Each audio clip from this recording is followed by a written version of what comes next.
Mayong adlaw mga day, for today's video po ay may show kami sa Nasugbu, Batangas.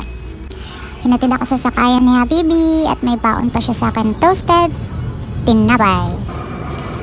So, andito na ako ngayon sa Quezon City at bababa na ako from MRT. Medyo napaaga yung punta ko kaya nagbe-makeup muna ako dito habang naghihintay sa ibang girls. Habang si Ate Grace and Mary J ay nasa live pa ng It's Showtime. Tingnan din si Showtime Amina at nandito na rin sila ate after live. So babiyahe na kami dahil from Quezon City babiyahe pa kami ng Nasugbu, Batangas at biglang umulan. Habang nasa biyahe, retouch. So duman muna kami ng Santa Rosa dahil nandito si Kambal Jazel. Kompleto na kami at biyahe na ulit papunta ng Nasugbu. Hi Ming! So ganito po yung ganap namin, lalo pang may show kami sa labas, saka lang din kami nagkakasama.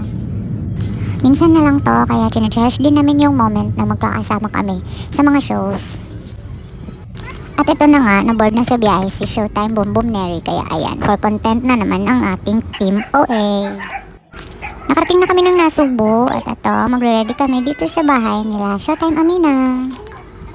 Tapos na kaming mag-recall ng dance at dito na kami ngayon sa aming venue. Kasama namin tonight si Mr. Tom Rodriguez and AC Bonifacio. At habang nag-aantay kami ng aming turn sa pagsasayaw, kanya-kanyang ganap muna ang mga girls. Pak.